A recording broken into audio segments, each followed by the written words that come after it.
Obota ona ne belive osete unena wagba kiro. Urhobo Marhere o Nigeria Marhere. Akpalogo ko da chokuko. Akpoye na ko iwerere. Nariro so afita so Urhobo Marhere. Nigeria Marhere. Akpalogo ko da chokuko.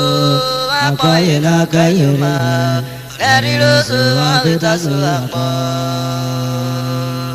Urhobo Marhere. Nigeria Marhere. Akpalogo ko da chokuko. Akpoye na ko iwerere. Nariro so afita so Urhobo Marhere. Nigeria Marhere. Akpalogo ko da chokuko. Akpoye na ko iwerere. Nariro so afita so Obota, the great master is gone. Make a you venana. Woli unenana will tailo de wakikoko or dia ye or shally. Rock and never more. I will a baby or motaye, I came letane or more, or sabo a baby or copo. Jacka wabu, or while more say, Voni, who catch a walker. We because we just a watch or while on a booty ever. Memonia. Akiri Baba, Akbona, one may veruti. Akiri nene Akbona, one may veruti. Amaro wase osere gbemure o. Akirase na de wunu hu kese gbemu. Amaro woni osere gbemu. Akironi na de wunu hu kese gbemu. Akiri baba wa kona wa beverute wado. Akiri baba wa kona wa beverute. Wabrakiri nene wa kojo wa beverute. Amaro wase osere gbemure. Akirase na de wunu hu kese gbemu. Amanaro ni o selepe mura akironi na de wunu o selepe mu akiri baba wa koyo wa meverute akiri baba wa pona wa meverute akiri nene wa pona wa meverute amaro wa se o selepe mura akirase na de wunu o selepe mu amaro ni o selepe mu akironi na de wunu o selepe mu Akiri baba wa kona wa beverute wado. Akiri baba wa kona wa beverute. Ekpe ko akpo we. Akiri nene wa koyo wa beverute. Amanaro wa se osere pe mura. Akira se na de wunu o kese pe mu. Amaro ni osere pe mura. Akira ni na de wunu o kese pe mu. Akiri baba wa koyo wa beverute. Hojenema Akiri baba wa kona wa beverute. Akiri baba wa kona wa beverute. Akiri baba wa kona wa beverute. Saye akomimo. Akiri baba wa kona wa beverute. Yejo ni mao. Ayo ineno. Abrakiri nene wa kona wa beverute. Ayo neno. Ayo baba akona. Akiri baba wa kona wa beverute. Dali neno janmeyo. Akiri baba wa kona wa beverute. Amalo wase selepe mure. Akiri baba wa kona wa beverute. Amalo woni o selepe mure we. Akiri nene wa kona wa beverute. Onina asalode wunu. Abrakiri nene wa kona wa beverute. Weri nugo jaloni omo jawo komo ma. Akiri nene wa kona wa beverute. Jalo somo jawo komo wakamle bukelo. Akiri nene wa kona wa beverute. Idemu me wa totaye na. Akiri nene wa kona wa beverute. Weri nugo wada yarudo na ma. Akiri baba wa kona wa beverute. Wakamlo kare mo itwofu aiwo da yorubo. Akiri nene wa kona wa beverute. Aiwo popo yorubo aiwo to seraye. Akiri baba wa kona wa beverute. Welugo ai mi so se boni kidia. Akiri nene wa kona wa beverute. Emi sa ekidia kana yori e o ma. Akiri baba wa kona wa beverute. Welugo oni moni me. Akiri nene wa kona wa beverute.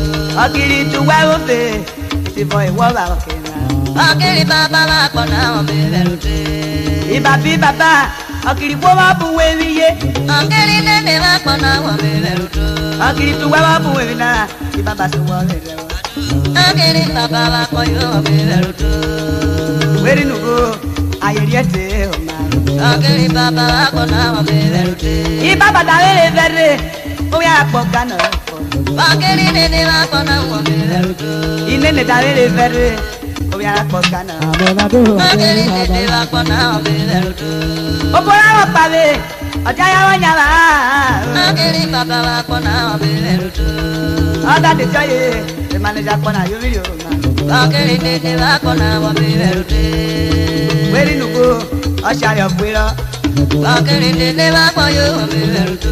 Ọṣàrẹ na le metana asaro pọ marite. Akiri baba wa koyo obeberute. Asaro pọ marite ọjẹjẹ bẹ̀rẹ̀ pa. Akiri nene wa koyo obeberute. Asaro bu ose na òṣìṣẹ́ ìlú ìjọba. Akiri baba wa kona obeberute. Weri nugo ọ̀yà rẹ̀ múríà. Akiri nene wa kona obeberute. Ọdẹ wọ́n dá lọ́ṣàrẹ náà. Akiri nene wa koyo obeberute. Wọ́n dá lọ́ṣàrẹ náà wọ́n tún bọ́wọ́ lónà bí ẹni yìí. Akiri baba wa koyo obeberute. Ọdẹ ọ̀rẹ́ wọn ni ó ṣe àtàtà. Akiri nene wa koyo ugo kwaya. Ọ̀rẹ́ wọn ni ó ṣe àtàtà ìyìn orí kọ́ yóò dùn rẹ. Akiri baba wa koyo ugo. Ó tún rí yorí nọ́kínà náà lọ́rẹ́ wọ́n fura pọ̀ náà. Akiri baba wa koyo obeberute. Wọ́n ní kọ́mọkọ́mọ ọ̀bẹ ló tọ́ yé rẹ̀. Akiri baba wa koyo obeberute. Ẹsẹ̀ lọ yí dé wùnú ọmọ lọ́rí mìtì ní ròde. Akiri nene wa koyo obeberute. Ọmọ lọ́rí mìtì ní ròde. Èyí fọkìrọ̀ yìí. Akiri nene wa koyo obeberute. Ọmọ lọ́ dín náà máa ṣùrùbù báwo légodò mẹ́rin. Akiri nene wa kona obeberute. Ọdẹ ọmọ ló pé tìrú wìn mẹ́rin. Akiri baba wa koyo obeberute. Ọ̀nà kàrọ̀ ọmọ yìí náà ọ̀nà ìfọmọ yìí nù sùn. Akiri nene wa koyo obeberute. Ọwọ́ mi jọ yìí nù òyìnbí kiri. Akiri baba wa kona obeberute. Òyìnbí kiri ẹ̀ òyìnbí kiri ọ̀ma. Akiri nene wa koyo obeberute. Òyìnbí kiri ìbàbàdé sùn pọ̀yọ́mà. Akiri nene wa koyo obeberute. Orí oṣù pọ̀yọ́mà èkù kí ó máa wọ bíyà. Akiri baba wa kona obeberute. Ayé sùkìdìà ayé lè sọmọ ẹgbàrẹ́ ọ̀ma. Akiri nene wa koyo obeberute. Àti mọ̀rọ̀ yìí anáyà rẹ̀ láì rí sórí. Akiri nene wa koyo obeberute. Wẹ́rẹ́ nùgbò èèmọ̀ náà rẹ̀ wọ́n parunu. Akiri baba wa kona obeberute. Wẹ́rẹ́ nùgbò bẹ̀sẹ̀ lọ́sẹ̀ náà kiri. Akiri nene wa koyo obeberute. Àná ekuru ká ẹsẹ̀kù rẹ̀ àná bẹ̀sẹ̀ lọ́sẹ̀ náà kiri kùnà. Akiri nene wa koyo obeberute. Àná sẹ̀lá òtún yìí yóò tọ́. Akiri baba wa koyo obeberute. Ekuru rẹ̀ wọ́n parunu ká iná mọ́ pako àná bẹ̀sẹ̀ lọ́sẹ̀ wà náà. Kélé yóò jà fún náà. Ṣé wà òkè náà? Ọmọ pako rẹ̀ wọ́n ta. Akiri asẹ́wẹ́ wa koyo obeberute. Anirwoli gọọmenti rọ irú ẹ̀ kò ṣe é mi kọ́. Akiri nene wa koyo obeberute. Ọmọ tẹ̀rọ pako rẹ̀ wọ́n pa ọ̀nà àánú wèmí ọ̀rọ̀ mi yẹn la. Akiri baba wa koyo obeberute. Wẹ́rẹ́ nùgbò ekuru kí sáko àrí Akiri kókó. nene wa koyo obeberute.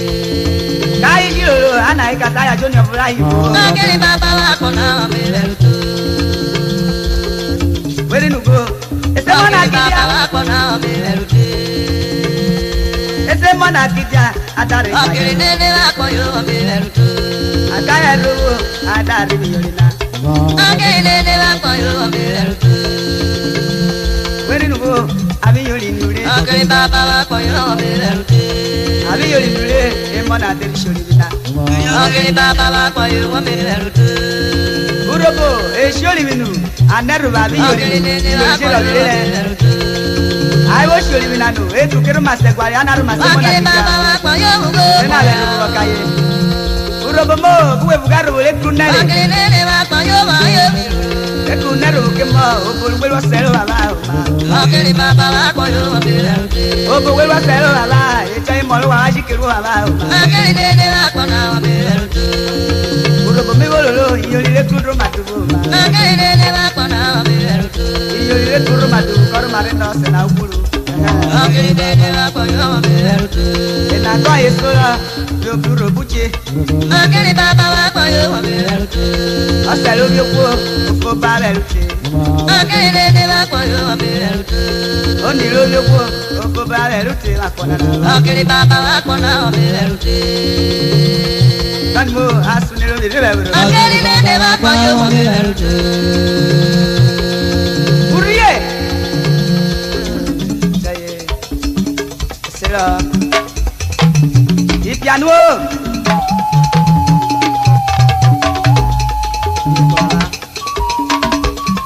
Oyo wike. Honorable Matthias Igbagi of Ikolo. Oyo State Manager, National Union of Road Transport Workers, Edo State. Oyo wike, Mr. Lucky Okorishe. And me uye wure, Chief Mrs. Alice Inikoro. Amote Emmanuel. The award of Abraka Kingdom of Kilukecha Wakuwe. Oyo wike, Honorable Modek Edakarabo. Oyo Vice Chairman, PDP Ward 2, Abraka Delta State. Also fashion designer.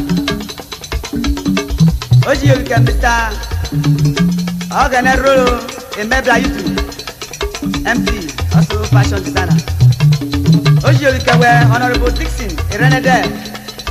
Oyo Councillor Ward 2, Abraka. Engineer Happy Okotie. Ayo kijagba okoko iro Abraka Akobilwo.